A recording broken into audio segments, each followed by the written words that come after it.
alarm wakes me up at 9. That's why I don't put out the I don't put out the advertisement, the announcement that I'm going live until about 9:30 because I don't even know. I save that option to figure out when I wake up. Because one, I don't know what the signal is. I the signal this morning is a lot better than it was yesterday. So like it was less than 1 megabit per second download speed and down around only like 4 megabits upload speed last night, which is a world of difference this morning. So I mean, I have enough. I think it was 17 megabits, so I think that's good enough to do a live stream. I don't know. You tell me if it's pixelated. So who do we have here this morning? Say hi if you're next to your computer or your phone. Hey, Matt. What's up, brother? It's nice to have you in the comments since you're, let's see, you're Hammock guy, obviously. That guy that you sent me on I just talking about what the knot that you prefer and stuff like that. I just ran into his channel. He seems to have a few things on hammock camping and stuff like that, which is always good. Because hammock camping can be a pain in the butt. It really can. And especially if you're coming from the tent world. Because at first, it seems like, like I thought in Japan, I was like, oh, hammock will be so much easier because I don't have to get, flat ground and all this stuff. But you kind of do have to have flat ground because you got to be able to get up, sit up, get out of your hammock to use the restroom unless you got a pee bottle, of course. You got to have somewhere to kind of be able to put your gear, and if stuff falls out of your hammock, you don't want to, fall 3 stories to the ground. Hey, CS, how you doing, brother? So hammocks are a little more of a pain in the ass to actually, when it comes to how picky they are to set up everywhere, but they're nice, they are nice. You get used to them. And they have the benefits of being off the ground, but they have the disadvantage of actually sucking all your hot air from underneath you, unless you put something under you, like a under quilt, or like what I have is one of those what is it? Mylar covered bubble wrap things for your windows in your car. That seems to work really good for cheap.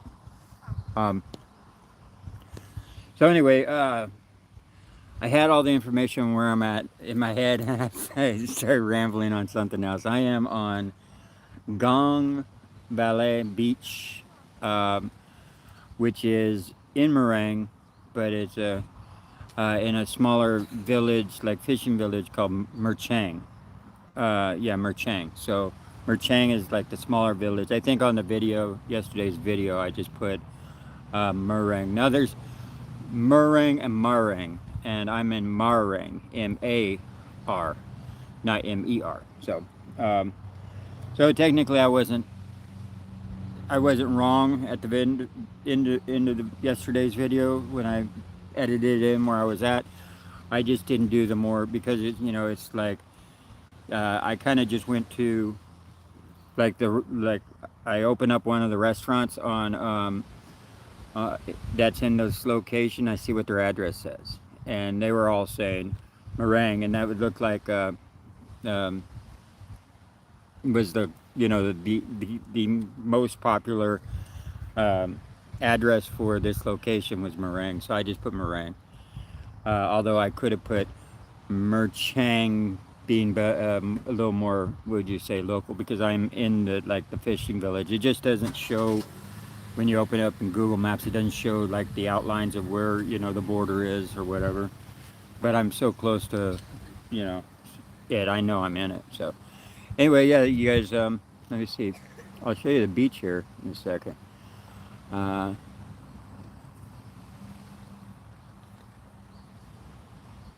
That's weird because okay, so Fleece said yesterday's live stream began pixelated and improved later. This morning it is perfect, which is strange because my signal is worse here than it was over there.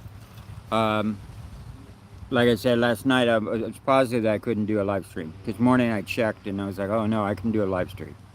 So, um, yeah, so it changed from nighttime to daytime quite a bit. I mean, very drastically. And so, uh, time to search for. Yeah, so time to search for accommodation. So since last night, Flea, you're right. Since last night, I try to upload a video anyway, even with the very slow download speeds, right? And what happens is I had to hook my phone up to the battery bank. Well, it took all night. And so what that did was the phone, I didn't realize how much uh, the S25, even though the Snapdragon Elite is a great chipset, uh, it it's it's hot. It runs super hot, and so which affects improvement affects performance anyway. You know how that when yeah, you start getting thermal throttling and stuff like this. But so so is it really actually performing like they say? Because if it heats up so quickly and then the heat actually affects the performance, is it really performing the way it's talking? You know that they're advertising. You know so. Um, so in that aspect, Apple's chipset might. Well, I know that new Apple's chipset is supposed to actually outperform, but I haven't. I don't know if it's out even out yet. So it's all just a rumor. But regardless, it's handling the task of doing the editing, but it gets hot very easy and it drains the battery fast. And I was like, editing, I understand draining the battery and heating up, but uploading is like, why is it doing that? Why is it draining the battery during uploads? You know, an upload should be a pretty, you know, it should be pretty straightforward FTP transfers, right? It shouldn't be like taxing my system at all. But regardless, I had my phone charging while I was uploading, and the charging was getting nowhere because the juice was getting drained for the uploading process. Um, so I went through my 50,000 battery bank a lot faster, just because just because I was uploading, and it took all night. So I'll learn that in the future. If it's not a good location for doing the upload, if I want to make my battery banks last longer, don't attempt it until I get to a better area.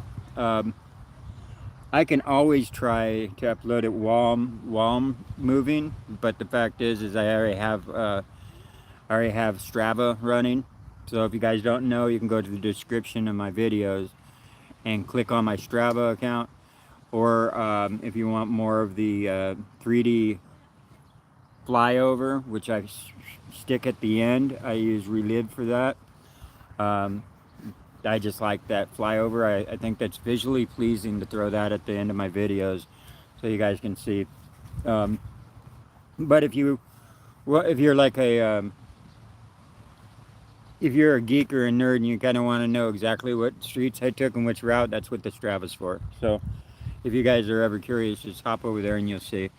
And if you just want to know where I'm camping at, you can just open my Google Maps and read my notes for the day and see exactly where I'm at. And I update that first. So, um, anyway. So yeah, I had to start looking for somewhere to charge up my battery banks because I'm down to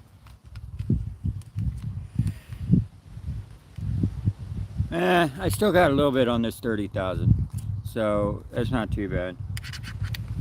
I have about another day, and then I have 10,000.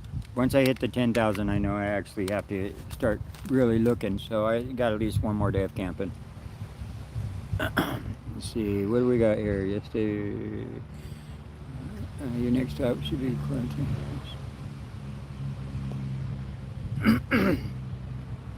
Yeah, so my next stop should be Kuala Terengganu. Yeah, most likely. Time to search for accommodations based on what during the visit to bike shop sounds as if it's more rural in the way north.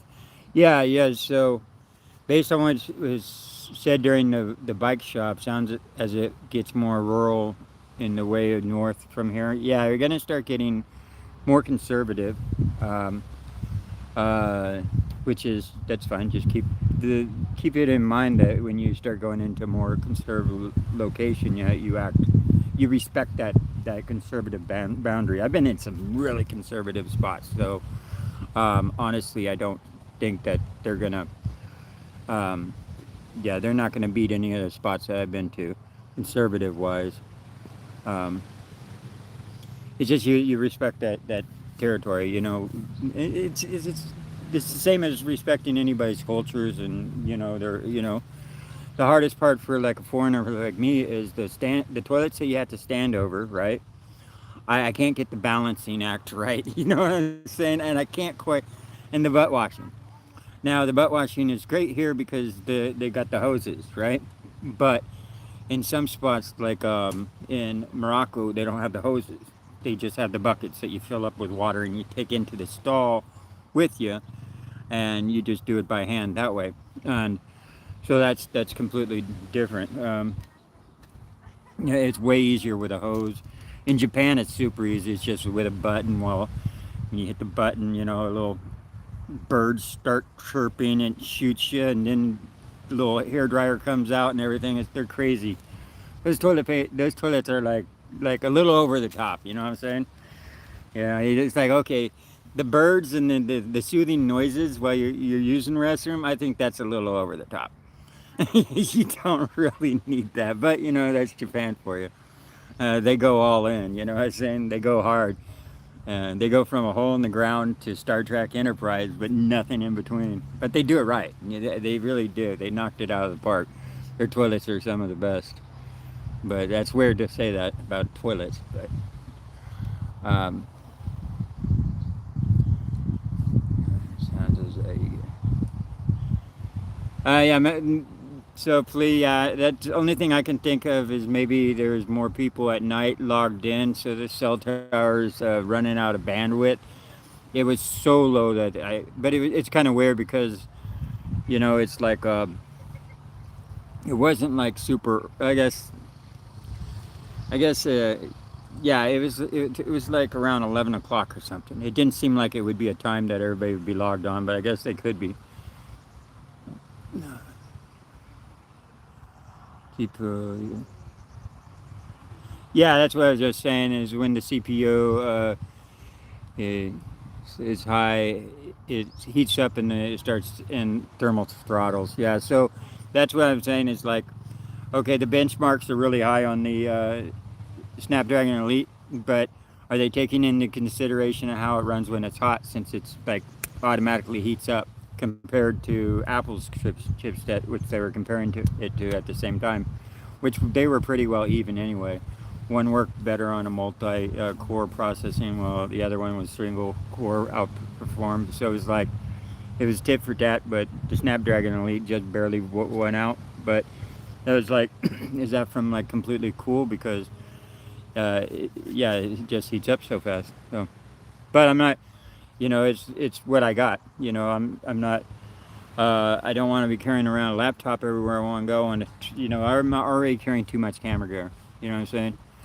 And I kind of, and it's one of those learning processes. I'm buying stuff I know I don't like. So when I built my first motorized bicycle, right? I didn't, because I met someone, he saw that I was riding an electric bicycle. That was my way of actually getting around Tennessee, because I lived out on 32 acres, not my acres, but, it was like undeveloped commercial land behind the gas station there for like 3 years working in the gas station, cleaning poo and showers and, taking the garbage out, doing the maintenance on the pumps when they broke down at the truck stop. So, anyway, another traveler was coming through and he saw my electric, and he knew how to build the motorized, little China doll motors that you pick up through BikeBerry and stuff like that, and you slap them on your Huffy, or whatever, with it, like $100 bicycle, and you turn it into a little like, well, it's a 66 cc. China claims the engines are 80 cc, but they're not. If you put a real, like the Phantom motor was a true 80 cc. You put that on a bicycle, you can see the difference. You can feel the difference in just how much faster it goes. Well, you can feel the difference in the speed when you just change out the exhaust on it, or if you port it, if you start porting the engines and stuff like that, you'll definitely feel the difference. So every small little thing, even when you start messing with the jets and switching out jets and stuff, um, you can feel on a small engine because there's a big difference between 20 miles per hour and 25 miles an hour. You're like, oh, that's only 5 miles an hour. Yeah, but you're on a bicycle. You know what I'm saying? So when I first started doing that, he showed me the places to go order the stuff. He gave me the recommendation, but he was not like super expert too. I learned that as I was going along. But I was able, he'd point me in the right direction for picking up the parts and getting them through the mail. That's what you do as a homeless person is you have to get a PO box. It's a given. Um, and you want to try and get a PO box with an actual address. So that way, it gives the illusion that you're living in an apartment. So so mine was like 323 Stewart Road, right? Then uh, it's personal PO box, so PPD, right, or PPB, the number, right? But instead of going PPD, like personal post office box, so instead of PPD, I put an APT, like apartment 113. They knew what it meant, right? Um, they so they knew where it was to go to, but it gave the illusion that I was living in a house. It's the same way back in the days of the pager, right? When people had pagers when they carry around.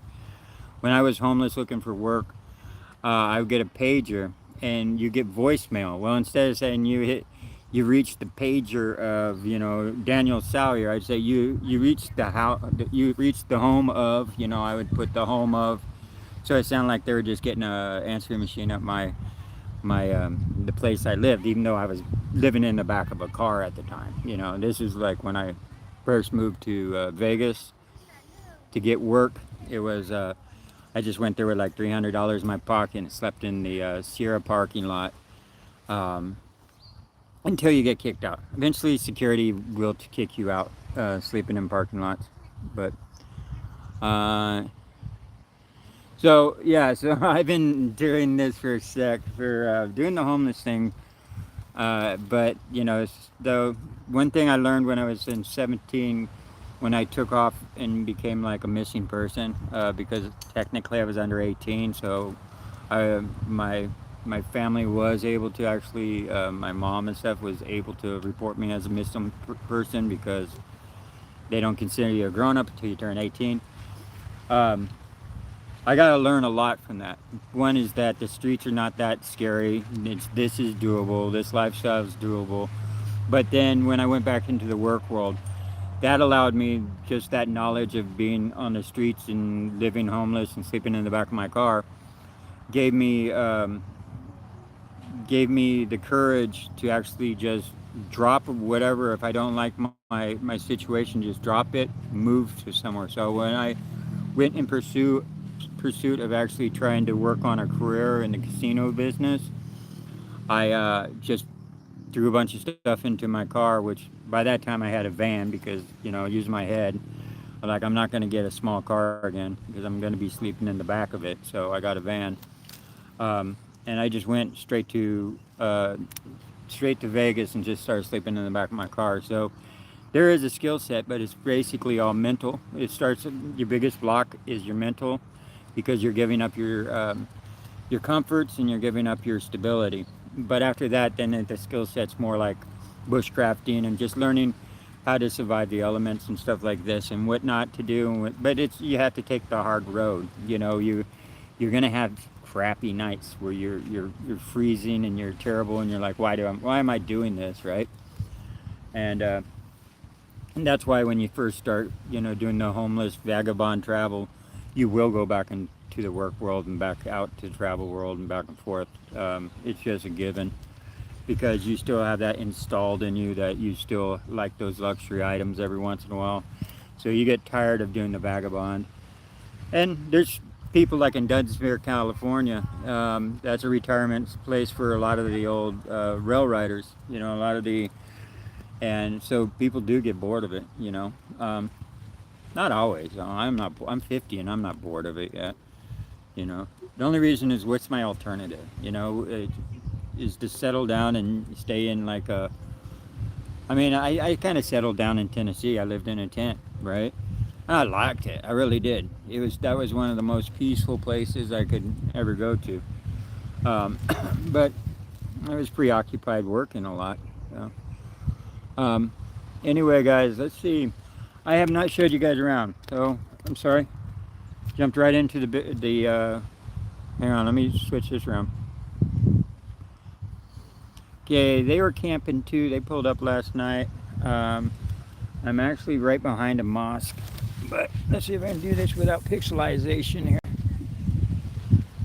So, here's home sweet home between the trees. Someone's burning. This beach is a little on the dirty side, so they're burning the garbage right now. But yeah, this one's got a lot of trash that needs to actually be picked up. So I used my small tarp last night because between this tree and that tree, only 6 strides. So I only used one tree hugger strap because I needed the extra. I needed the extra bit of length so I could tie up closer to the. I needed the extra real estate right here, so I could tie up closer to the tree. But what happens is at 6 space, at 6 strides, you run out of room for the actual tarp. So the only solution I could actually figure is do a half wrap with the tarp. Just make sure, this is bad on the material, I know. And then once you pull it around, wrap it around and tie it off. And I kind of split the difference between the two. So they got about the equal amount on either side. And yes, I know someone's going to say, why don't you put something behind it? I kind of did that with this, but I've only had to do this twice. But that's what you get at 6 paces or 6 strides, is you're going to end up with extra room. And if you wrap one side uneven, your head's going to be poking out from under the tarp. So, yeah. That's the only solution I could figure out so far. I've only had to use that solution, like I said, twice. So, what do we got here? Yeah, so is that the stock rope that came with it? Yeah, that's the stock rope that's actually built into it. So the ridge line is, this is it's good rope. The ridge line is not. Hang on, let me show you what the ridge line is. I know you like these things, so you don't have a Hennessy hammock, do you? You said you have a different one. So let's see if I can get into her. So the stock rope is actually underneath all this right here, but it ties into basically. Let's see if I can get that. Well, it ties into this ridge line. So it stops there. It doesn't run all the way through. It's not like a. And that's so when you're yanking on it and you're trying to put down a lot of tension, you're just tensioning this line. This is always going to hang right here, naturally. So a Hennessy hammock, because the ridge line doesn't necessarily have to be stretched like super tight. You know what I'm saying? It's like, well, you can if you want to, but you're always going to have a natural sag on it because all you're doing is you're pulling the ridge line tight. So, yeah, but yeah, that's one of the things. So the tarp that comes with it, though, is more the stealthy tarp. It's definitely the smaller one. But honestly, it doesn't cover you almost at all. It's very easy for the smallest little bit of rain. Sorry, I'm moving some stuff out of the way. The smallest bit of rain will soak you on the side. And this is my ground mat, you might say. But it's a good one. I noticed like some people, the D&Ds D&D hammocks. Those seem to pop up after I bought the Hennessy hammock. Those seem to pop up in Japan as a very popular one that was at the, I kept finding them over at the what was called Hard Off. Hard Off is their version of a bundle store being just a secondhand clothing place. But in Japan, it's very handy to have those because camping gear is so expensive there that the two main spots you want to go to in Japan is first hit the 100 yen store, 100 yen being a dollar store. They actually carry some good camping stuff, like little, like between like, it's 100 yen, but some of the items are like 300 yen and stuff like that, $3. So, but they have some decent camping stuff, like wet bags and stuff like that you're picking up for like $3. And cooking sets for camping and stuff like that. And then after that, you want to go to Hard Off. Hard Off is there's Hard Home, which is used appliances and stuff. There's Hard Off, which is more of the clothing and the camping gears. And yeah, you want to go to Hard Off and look through their stuff. They're usually really big, and there's a lot of sleeping bags and stuff like that. And stay away from Montbell. I have a Montbell backpack. Montbell is the Beverly Hills of camping gear, you know. If you go in, you're going to be spending like $60 on a walking stick, $60 to $80 on a walking stick. So it's just ridiculous. Yeah, Matt, can you make a small hole in your hammock so rainwater will flow through it just in case it's raining? No, you don't want to rip in your hammock.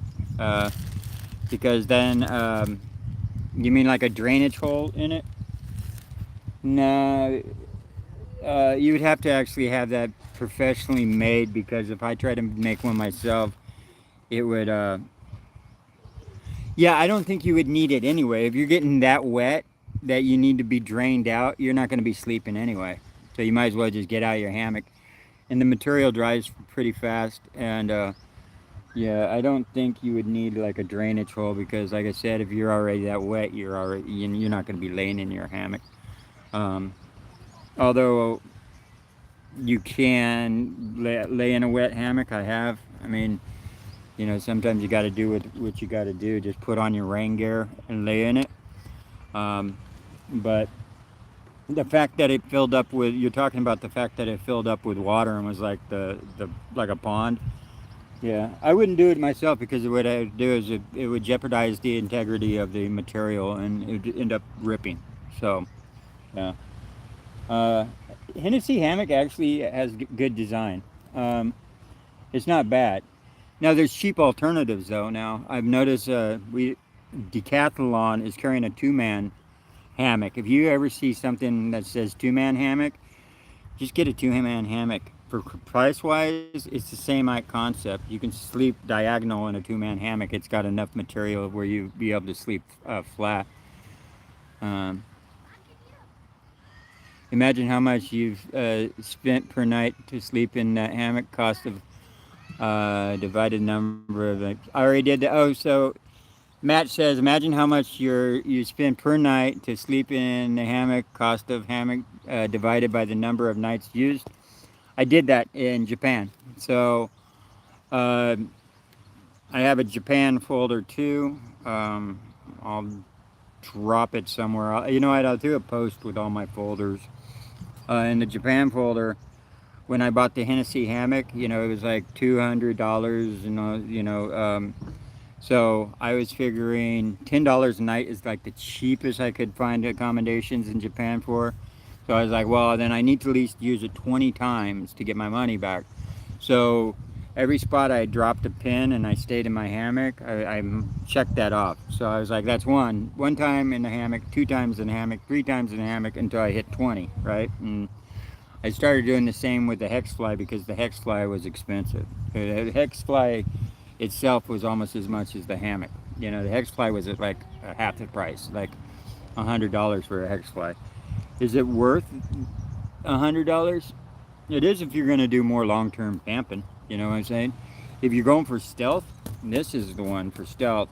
But this one's really only good for, I would say, light rain. I mean, yeah, I would say light rain. I mean, if you pull it really down real low and you keep it tucked in, you could probably survive a harder rain, but not hard rain and wind. You will get wet. Your bottom part's going to get wet. It's just going to with this little bit of fabric that they have.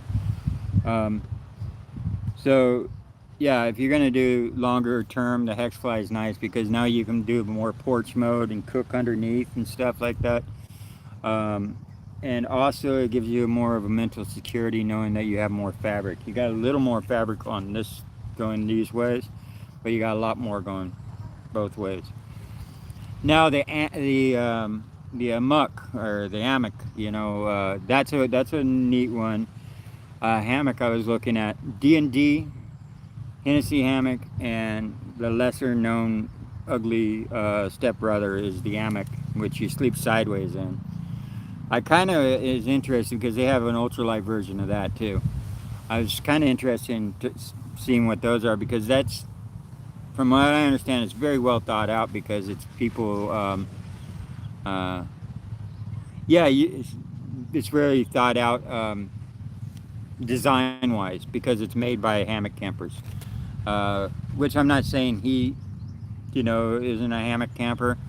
I'm just saying there's probably a few things he could have improved, like little pockets on the smaller tarp for your wrapping up the strings and put them away. Um,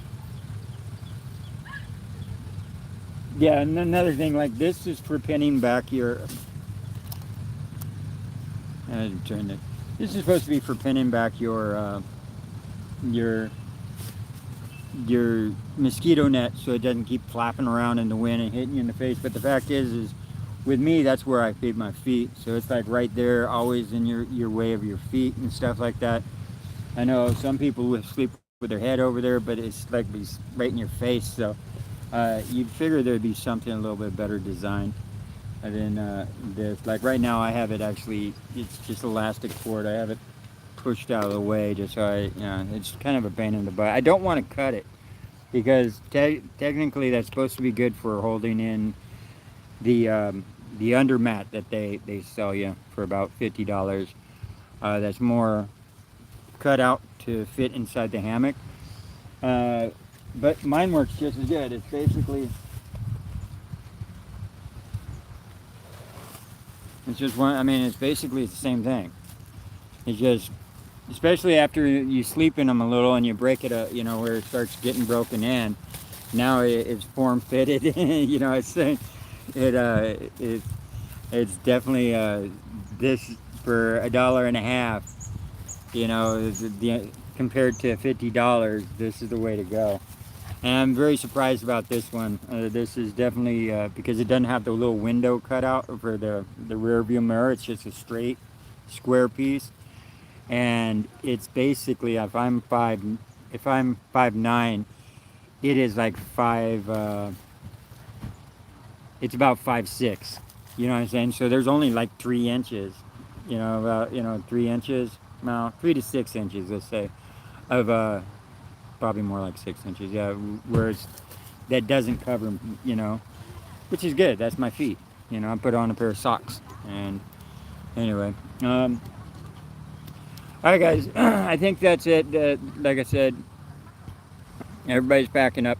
Everybody's packing up, and yeah, and it was a pretty nice beach. Quite a bit of garbage though. So I'm gonna check the yeah, Dutchware has a good one also.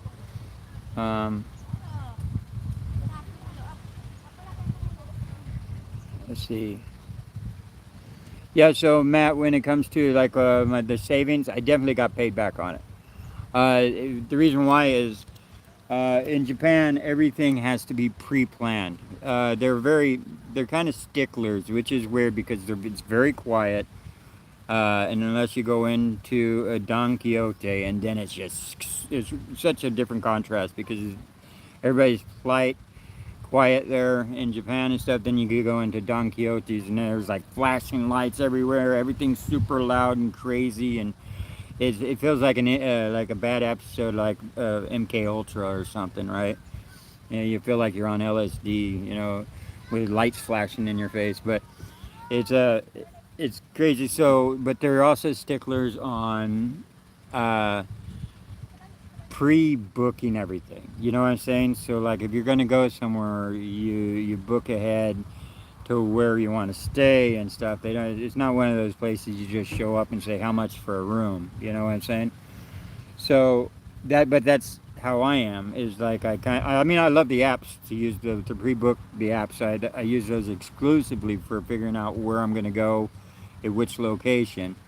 I plan out my route that way. I open up booking.com. I was like, okay, where's the next location that has something for less than $10 that I can stay at, right? And then I head for that town, because if everything's like $40 and stuff, that's outside my wheelhouse. You know, I can't spend that type of money and live abroad.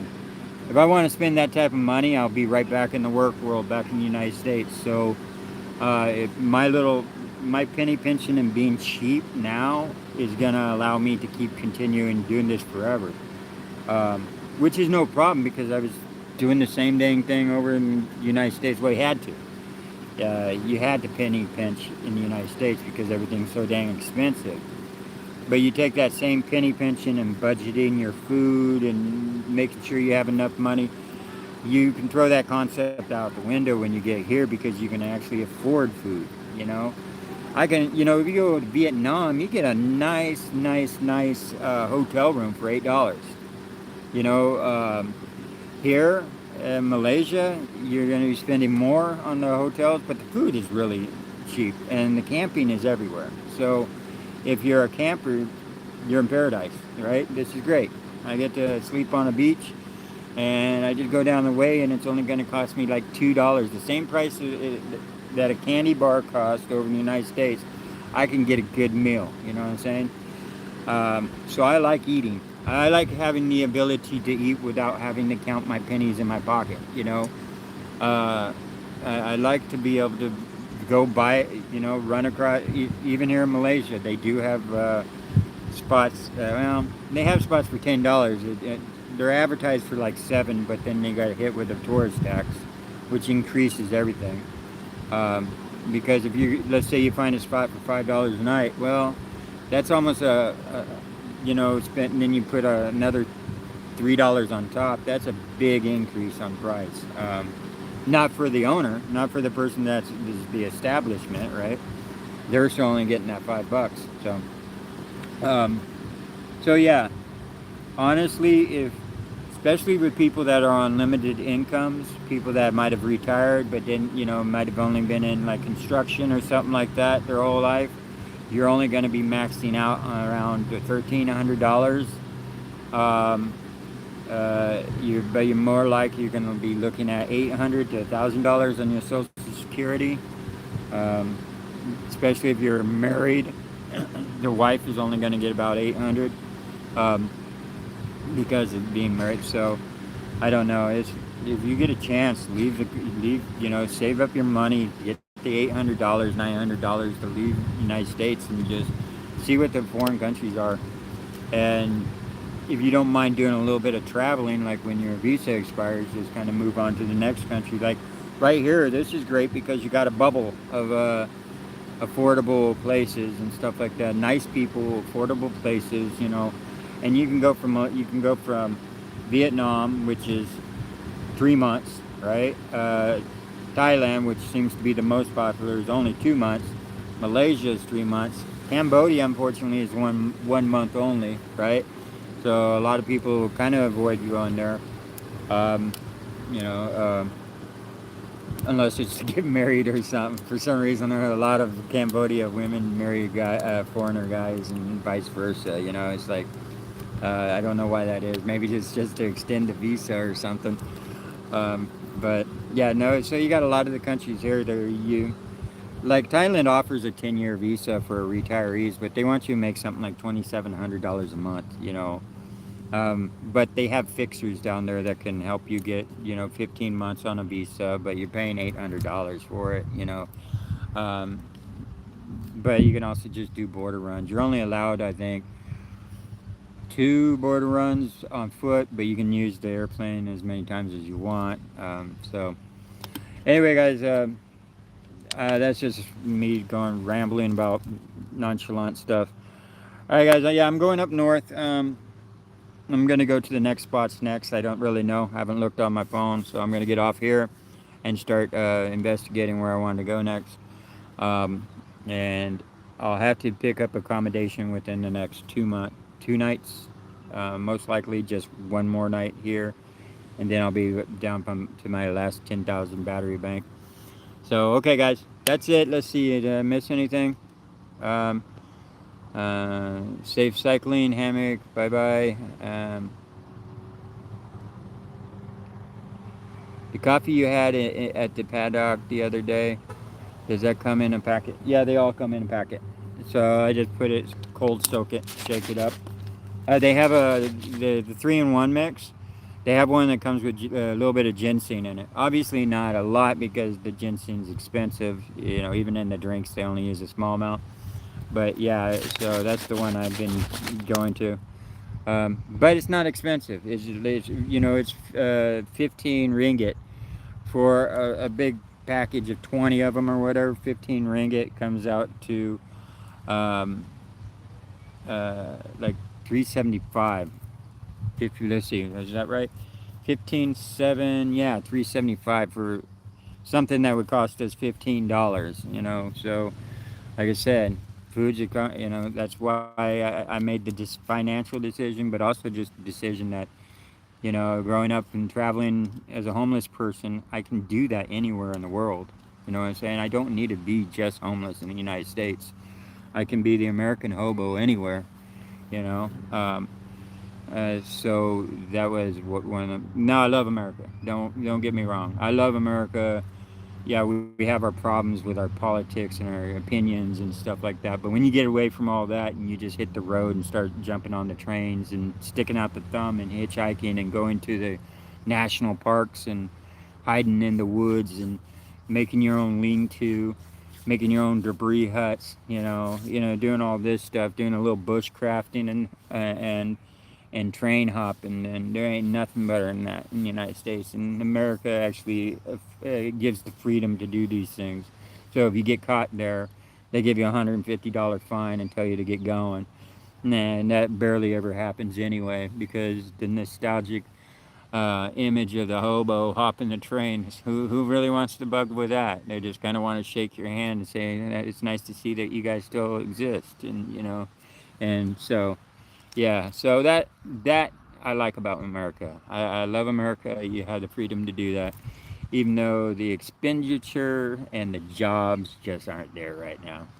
So I'm just taking my show on the road and I'm flying it to the rest of the world. All right, guys, I'm gonna say peace out, and I'm gonna start backing this all up, and hit the road again. Bye.